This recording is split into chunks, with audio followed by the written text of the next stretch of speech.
With the second round of the NBA playoffs just underway, this is a great time for me to announce my NBA awards prediction. There are plenty of awards this year that can go more than one way. It was an amazing regular season for NBA fans. There were star players that continued to get better and improve their game. And we also had a rookie class that showed a lot of promise this season that fans can feel good about with the future of the league. In this video, I will predict the winners of the 6 major NBA awards and the All-NBA teams and All-Rookie teams. Let's get it!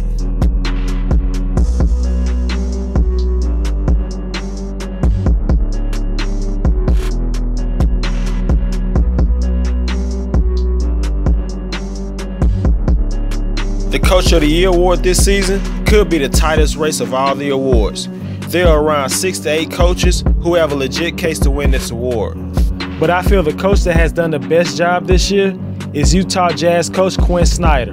Most experts had the Utah Jazz struggling to even make the playoffs after losing their franchise player Gordon Hayward and second leading scorer George Hill in free agency.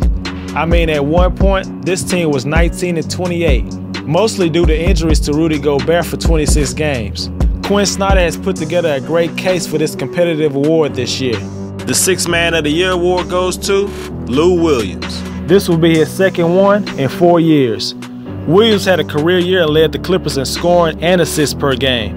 He is the first player to lead a team in both categories off the bench. It's rare that a player have his best year after the age of 30. Williams was nearly an all-star coming off the bench and should get a couple of votes for Most Improved Player. The franchise awarded him with a 3-year, $24 million contract extension. He was the #1 reason why the Clippers were in playoff contention for as long as they were. Despite missing games this season, Joel Embiid and Rudy Gobert were easily the best defensive players on the court this season. Their impact was just too great to penalize them for missing games. But between the two players, I have Rudy Gobert winning this award. The 7'1" center from France made his case after he returned from injury and led the Utah Jazz to one of the best records during the second half of the season. The Jazz finished the season second in both opponents' points per game and defensive rating. Rudy Gobert was just simply dominant on defense this season. The Jazz went from outside the playoff race in January to finishing in 5th place in the Western Conference. Victor Oladipo should be the unanimous choice or close to it for the Most Improved Player. He averaged career highs in points, rebounds, assists, steals, and blocks. But aside from that, he was the leader on a team that nearly won 50 games, and most people didn't expect this team to sniff the playoffs. He didn't just do work on offense, but he also did work on the other end as he led the league in steals. He should have a case for All-NBA team and All-Defensive team. Even though he showed flashes of being an all-star in his first few years in the league, nobody would have thought he could bring it all together. Oladipo was one of the best guards in the league this season. The battle for Rookie of the Year this season was as competitive as any in recent memory. Ben Simmons and Donovan Mitchell both deserve this award. If there was any year to award 2 players for co-Rookies of the Year, this is the year. But the way they vote for Rookie of the Year now, it'll be almost impossible for that to happen. A lot of Donovan Mitchell supporters will argue that Simmons is really not a rookie. But since Ben Simmons didn't play 1 minute last year, the NBA rule is he is still a rookie. Does Ben Simmons' all-around production and efficiency on a team with far better offensive options outweigh the load that Mitchell had to carry for a Jazz team whose second option is Ricky Rubio? Mitchell is without question the focal point of the offense, and without many other players who can create offense, he had to force up some bad shots at times, which resulted in his field goal percentage. Ben Simmons is a modern-day Magic Johnson. Even though he doesn't have a consistent jump shot, his impact on the game is undeniable. His ability to attack and finish with either hand at his height makes him hard to contain in the paint. But his vision is his best skill, and he is important to what the 76ers want to do on offense. Both players was good on the defensive end as well. Donovan Mitchell has been amazing this year, but my Rookie of the Year is Ben Simmons. His play during the winning streak without Embiid solidified my decision. This team did not miss a beat with their best scorer out of the lineup. If I had to choose one, then Ben Simmons is my pick. He has been the best rookie in the league this year. The league MVP award was a 2-horse race for the most part between LeBron James and James Harden. LeBron probably had his best offensive season in his career at 33 years old. He averaged 37 minutes per game as he averaged around 28 points, 9 rebounds, and 9 assists while shooting 54% from the field. Where would the Cavaliers be without this guy? He is definitely worthy of the award this year, but the League MVP award goes to James Harden. He has had a dominant offensive year, leading the league in scoring. He is the centerpiece of the best offense in basketball, and even though he shares some point guard responsibilities with Chris Paul, CP3 did miss 23 games this season. James Harden had to carry the load without him for a while. He ranked second in the league in assist percentage, while LeBron finished third. James Harden continued to get himself to the free throw line and also shot a good percentage at 86%. The Houston Rockets had an unbelievable season in which they won over 60 games. And James Harden, who has fell short in the last 2 seasons, will finally win his first League MVP award.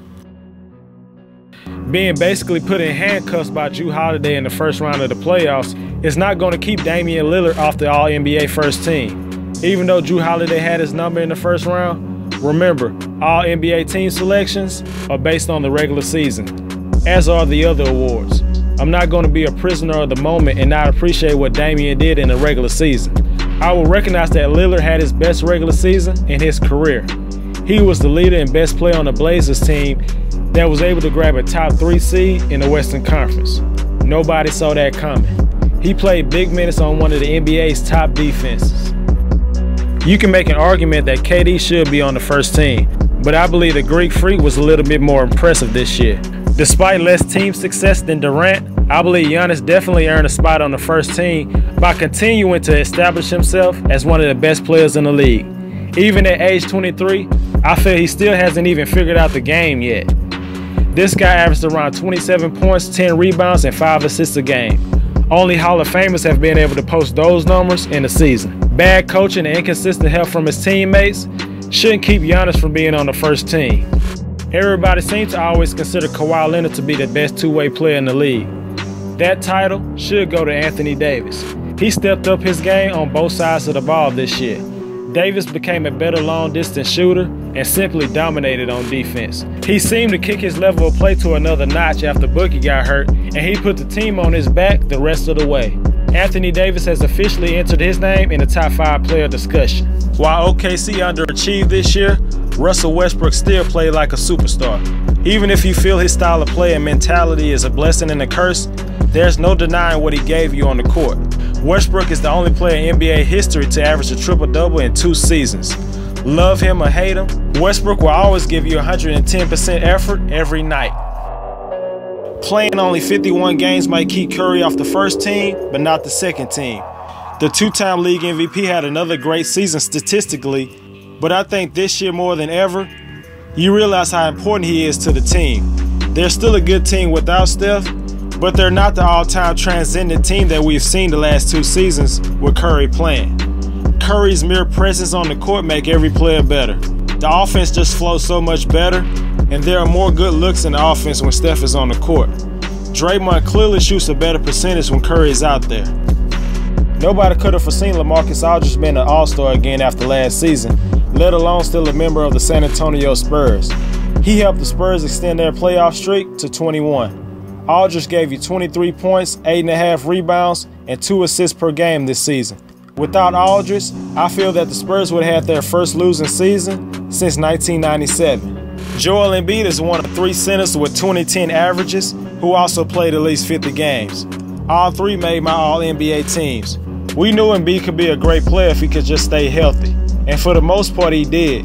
And if it wasn't for a freak injury to his face, he could play more than 70 games this season. Philadelphia's net rating jumped significantly with Embiid on the court. It's just a reflection of his two-way dominance.